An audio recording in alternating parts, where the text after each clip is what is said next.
4 years in Japan. And then we also did a duo act, which was my first time doing something apart from an entire team, because trapeze is usually 4 to 6 people, right? So you have an entire team to kind of play with and play off of. But the duo act is more of it's kind of like a ballet. It's more of a presentation that you're sharing with the other person on stage. So you have to have a connection here, but you also have to connect that with the audience. And we did our first performance. We had trained about 6 months. We did our first performance performing hair hang and teeth hang in a festival in Vietnam. That's so amazing. So it was a whole different audience than either of us had been familiar with. It's going to be a really neat behind the scenes. And I was like, oh my gosh, this is so weird. Because something always magical happens. Wait, what? Did you just make that up? Hey, it's Meredith for Real, the Curious Introvert. Listen each week as I talk with someone new. The topics are as ADD as I am, but they'll inspire you to stay curious and grow. Big thanks to our location sponsor, the UWF Historical Trust. I'm running away to the circus. That's a phrase most people say in jest. But a phrase my next guest actually said when he was 31. That is when he booked his first circus job with Ringling Brothers as the motorcycle on a high wire act. He later met his aerialist fiancée, not girlfriend, Taeko Ariga, at the Pop Circus in Japan, and she became a part of his trapeze act. Together, their antics make up the Flying Stars duo. He vlogs his circus life on YouTube, which is how I found him. And today we're going to discuss international circus life, parents, and what drives him as an entertainer.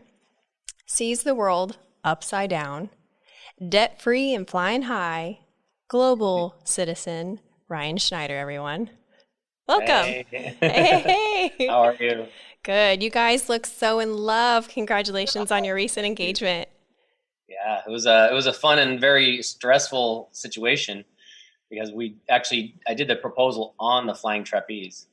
So it was it was a little nerve-wracking, but on top of just thinking of what I was going to say to propose to her, I had to remember that I have to catch her first. So there's a few different nerves going on. How did you mic yourself? Because I'm watching the proposal video and I'm seeing that, wait, I can hear him really clearly. How did you do that? So the funny thing is I had planned to propose to her 3 practices prior to the one that actually we did it. Because we've been working on a very difficult trick that we haven't caught in almost a year. Actually, it's almost the 1-year anniversary of her catching for the first time. In any case, we were really trying to catch this trick. And so for 3 practices in a row, we missed. And I had been setting up my cameras and I've been wearing a wireless microphone connected to one of my cameras. Oh my God. So I have a good audio of the conversation. And so, yeah, it was finally on the 4th day of practice where I said, okay, let's just go to one of the easier tricks that we know so we can do this and get it over with, because I was so nervous, all of the practices prior to that it's let's just get it over with because I need to get that out so we can get back to practicing, but also to establish that we're hopefully engaged at that point. Yeah. We were using a wireless microphone system that I had connected to my camera. Oh my gosh. And your voice, it was shaking and it was so cute. I could. So the question is, circus life. Did you choose circus life or did circus life choose you? It's, it was a combination. So the way it started is I was living in Los Angeles and I was doing some acting. And naturally, as an actor, I was working at a restaurant. But I was kind of getting a little tired of working at the restaurant, and I happened to notice a trapeze school across the street from where the restaurant was. And I walked over just to get some information, and it was just so fortunate that the owner was opening up the school at the same time. Started talking with him, and he convinced me to take a class. And from there, I just got hooked because I love the adrenaline. I love the athleticism. I love the danger, but also the ability to train yourself in a progressive manner physically. And so that kind of led me into teaching and managing, and then ultimately changing my career path from acting to circus. So it was kind of a hybrid of me choosing it and it happening to be right across from the restaurant I was working at. That's so cool. I was surprised to find out that a lot like acting, your circus employment kind of works the same. You are different. Every job is different. The agreement between every job is different.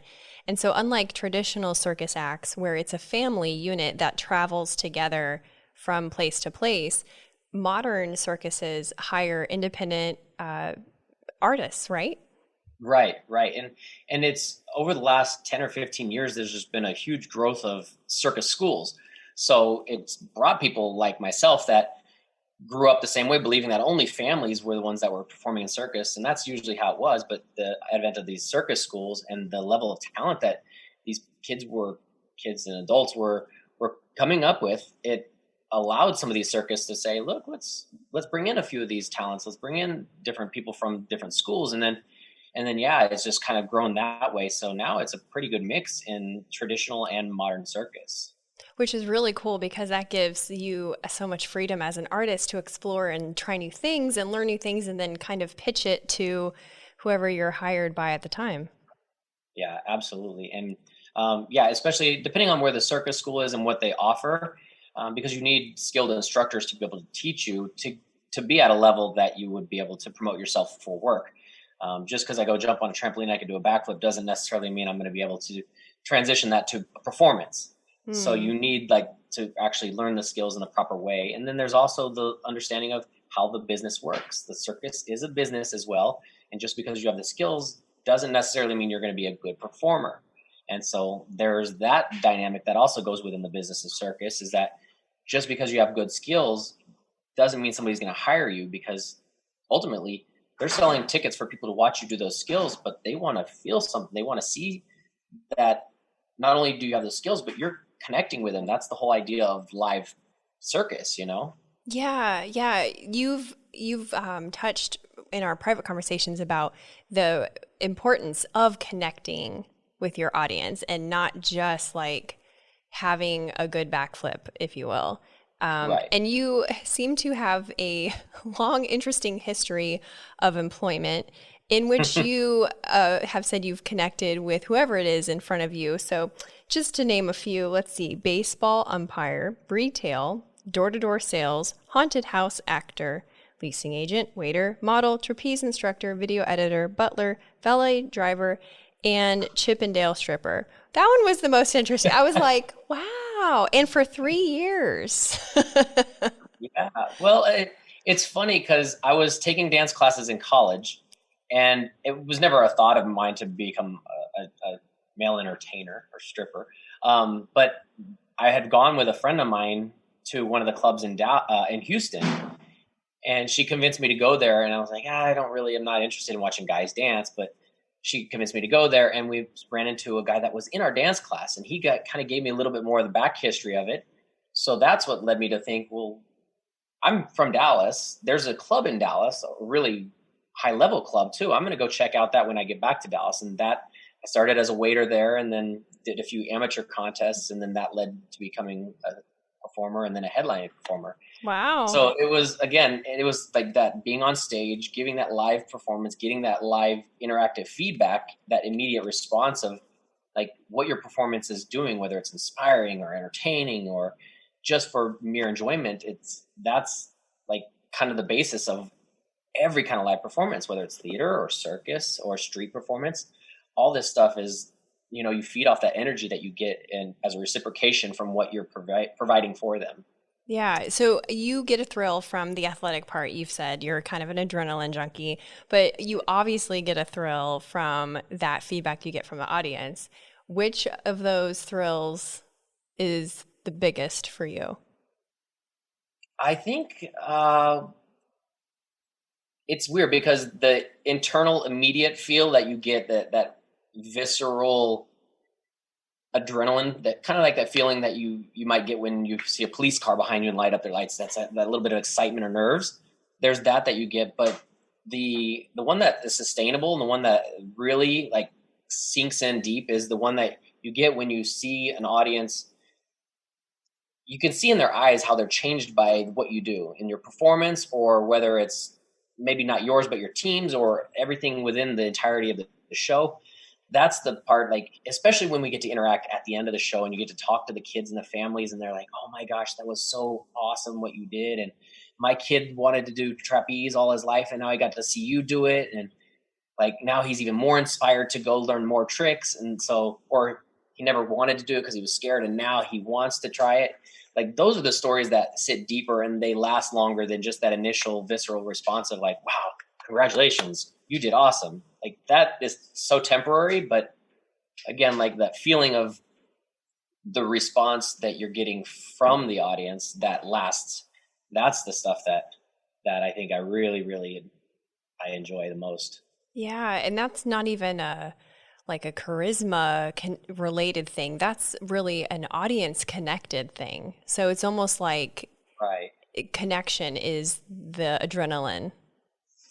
Yeah, and it's a give and take. It's just like having a conversation. If you're having a conversation with them and they're not listening to you, there's a disconnect there, right? Yeah. And so it's the exact same thing when you're performing. If you're performing skills and tricks, but you're not connecting to the audience, there's a disconnect and they're not going to feel it. They're not going to enjoy the performance as much as if you are like in there with them and having that interactive, visceral exchange. So that's the part, again, that I think is super critical for a live show to not only exist, but to thrive, because that's where the magic and the energy happens. And you've been with a lot of different audiences. Y'all have traveled a lot of different places doing a circus. So tell us some of the places that you've been country-wise. So I started, actually, I did a few shows, some small shows. My first one was in Australia. I did a show in Australia, and that was really cool because I was working with an entire new team that I only met one or two of them before. But that was really cool because I was at a resort. And then I did a show in Turkey, and that was a week-long gig over there. That was really interesting. And of course, with Ringling Brothers, we did a different city almost every single week. So getting the different response from the type of people throughout the different states in America. And then 4 years with her in Japan.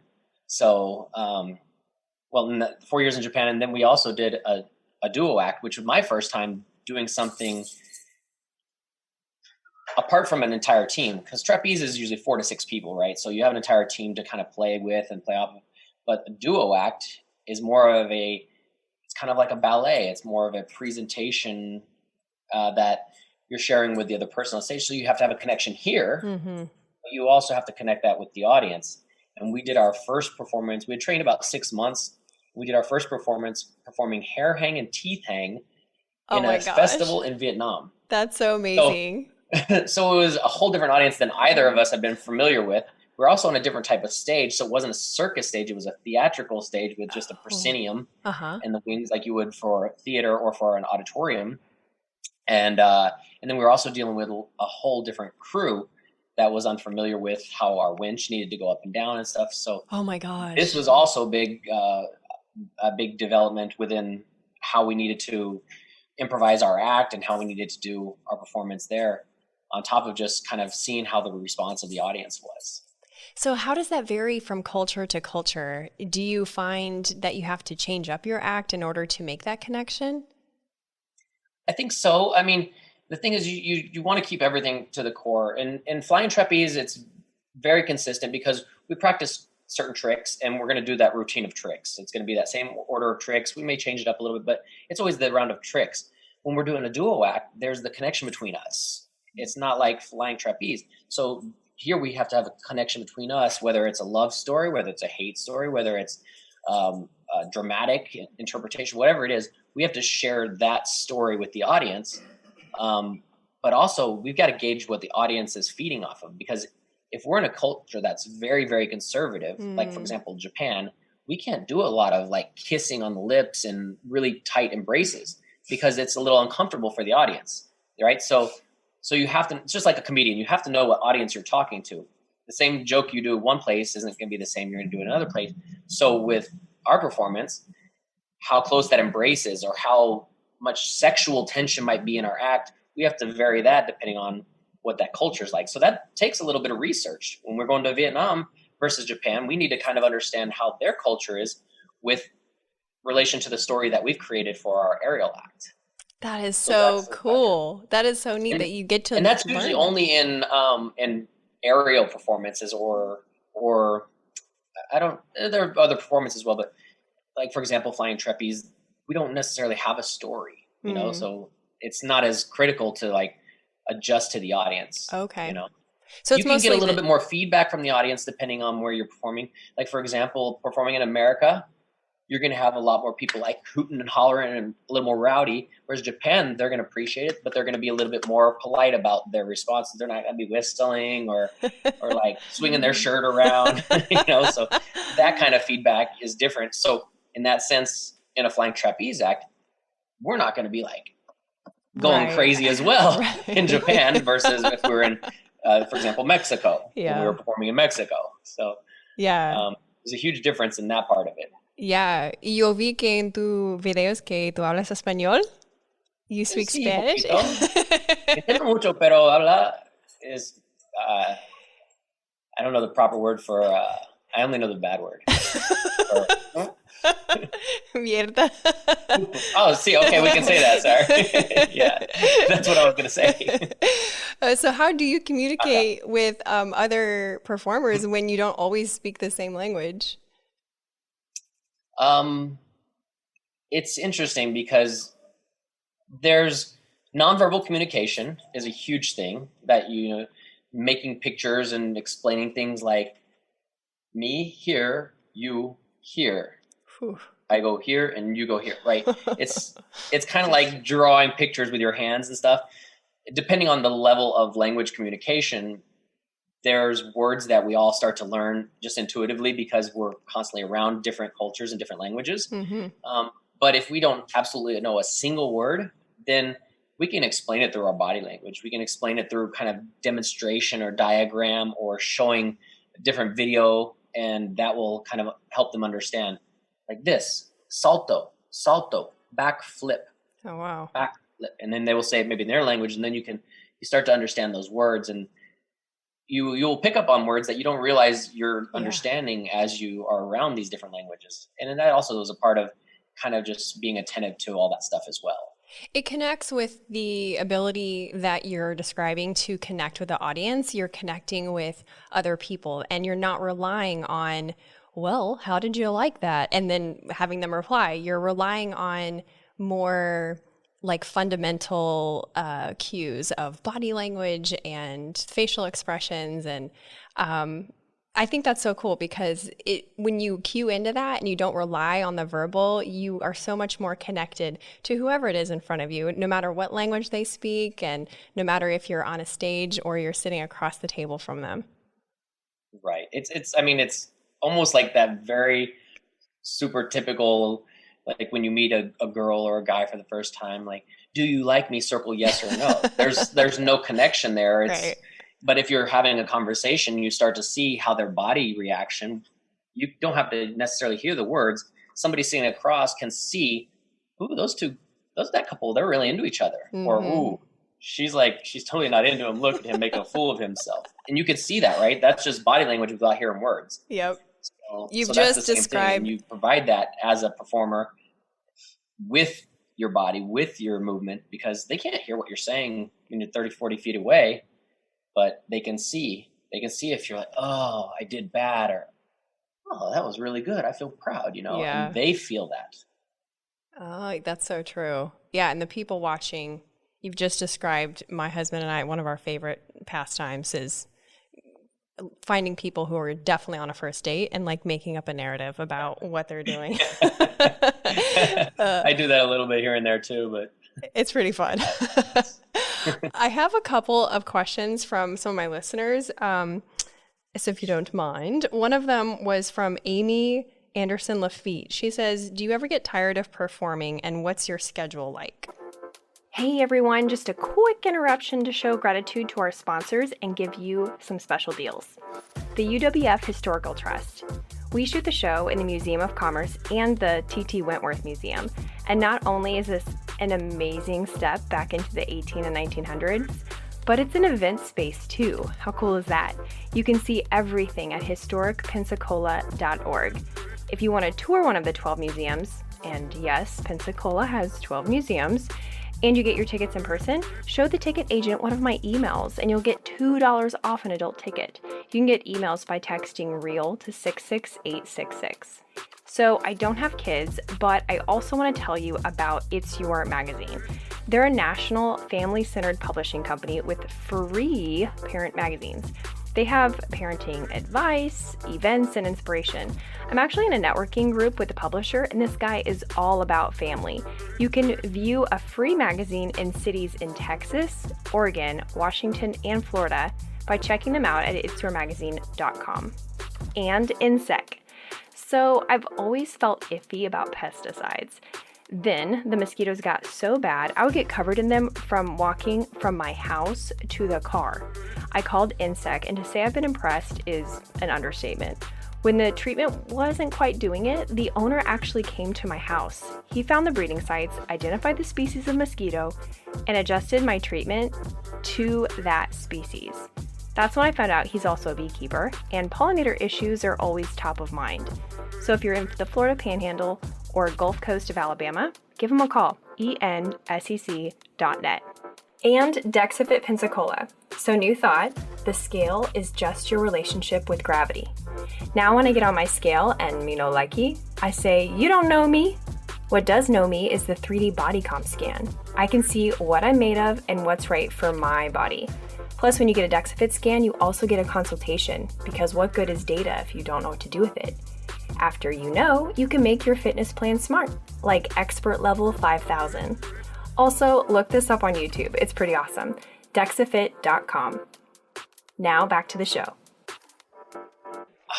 Well, it depends on what the show is. So there are some shows that, and this is all something that you need to understand when you're getting into a contract. If you're new to a show, you want to make sure that you know how many shows you're doing, how long the shows, and what is all involved of you in the show. For example, with Ringling Brothers, I did 4 or 5 different parts on stage separate from my act. In Japan, in that show, I did the flying trapeze and the finale, and that was it. So like the amount that you do is something that you should know about. But for me, I love every chance to be on stage and give that audience that feel. So I don't really ever get tired of performing. That's the core of what I enjoy. It's not for money or fame or anything like that. For me, it's that I can give. And if we have 3 shows in a day, I have 3 opportunities to do that with the audience. If I have 1 show, I only have 1 opportunity. So do I get tired of performing? Never. Does my body get sore? Does my body get fatigued? Oh, absolutely. I mean, that's just the nature of any athletic thing that you're going to do.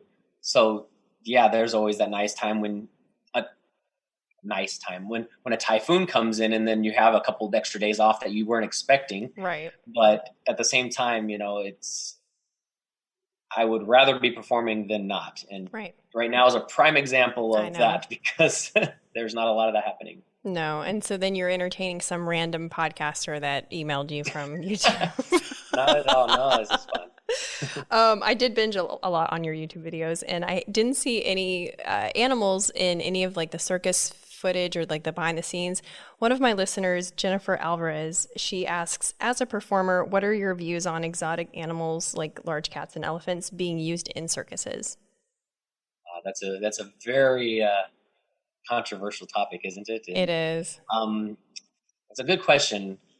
Without going too deep into it, because I don't want to give a strong opinion one way or the other. It's just, for me, I feel like if the circus or the animal trainer can provide a strong and safe place for that animal or those animals, I am all for it, because the places that I've worked where they had some animals in performance, those animals they have a soul, right? Just like a human, they have a soul, they have a desire, they have this internal want to do something. And when they've been given a job or a life that they've learned that is performing, that's what they want to give. They're just, if they could speak English, they would say the same, not all of them, but they would say similar things like, I want to give the audience what they're giving me. They give me energy, I give them energy. And so you can see that. And if you know animals well enough, and I've talked to a lot of big cat trainers, and I had a good friend that was on Ringling that was amazing.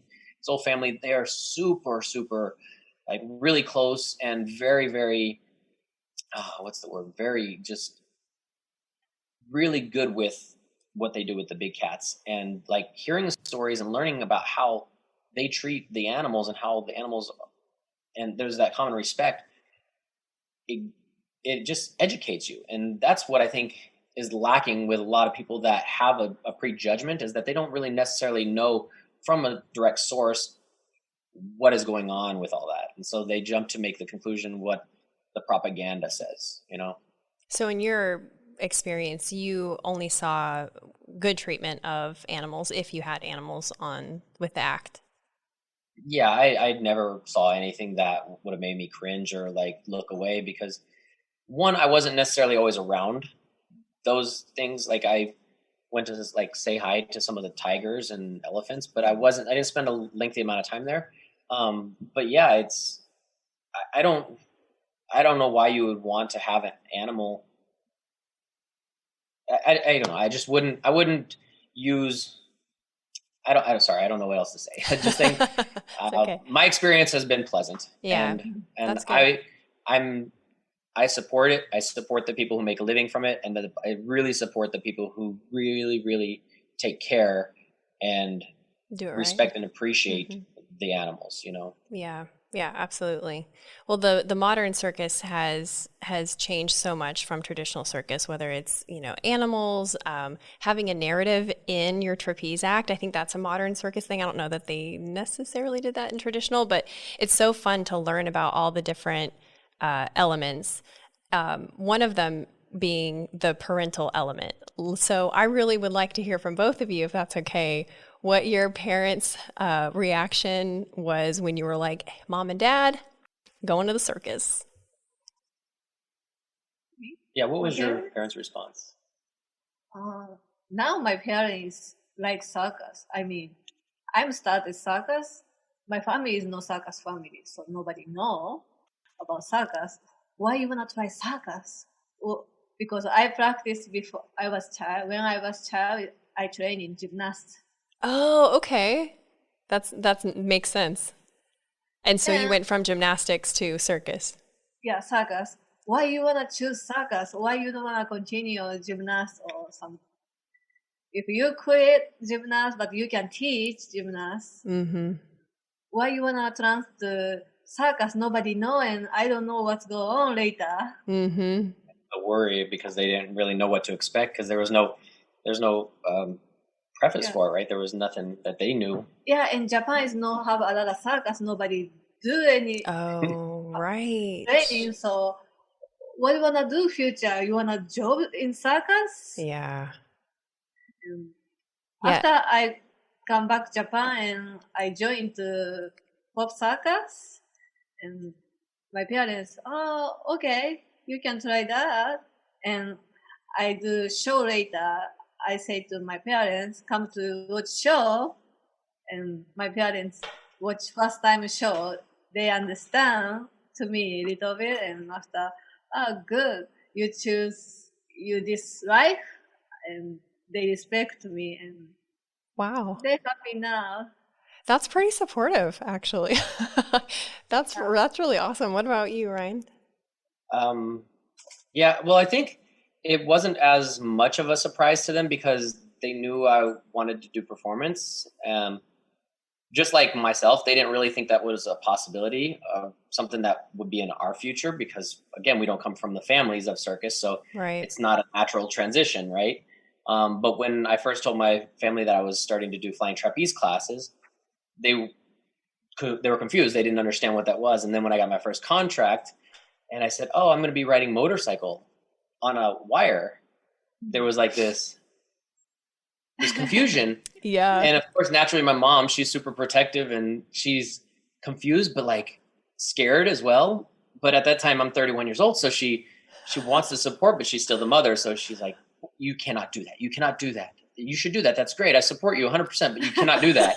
And then again, I had the same experience when I told her I was doing teeth hang. Yeah. And so we go through the same She's thing like, again. I paid what for braces? Braces and your teeth when you were a kid and all this stuff. So that's the fun thing about circus, again, is that there's so many different things that you can learn and surprise your parents about. But because we both come from non-traditional circus families, their response is of like, wow, that's an industry we would have never expected. Yeah. But we don't know anything about it. So it's hard to have a preconception of something that you don't know anything about. Exactly. Other than what maybe the stigmas are of it, you know? Yeah, yeah. Well, it sounds like there will be so much for us to continue to keep up with for the both of you. So I cannot wait for one to see what you do, what acts you continue to learn, the amazing trapeze wedding that is surely to follow, Oh yeah. and just where, you know, when performances kick back up again to see you guys show off. So I will definitely be linking all of your all of the ways to follow you in the show episode and the show notes. So if you're listening or watching to this and you want those, just text REAL, REAL, to 66866, because then you can get those. And we'll be sure to keep up with your antics. Thank you guys so, so much. I loved chatting with you. Thank you. Thank you so much, Meredith. All right, take care. Bye. You too. Bye. Are you still listening? Just kidding, of course you are. Since you're here, here's some ways you can support the show. Stalk me on social media, leave a review, share an episode with a friend, or check out my Teespring page for delightfully sarcastic apparel. Links are in the episode description.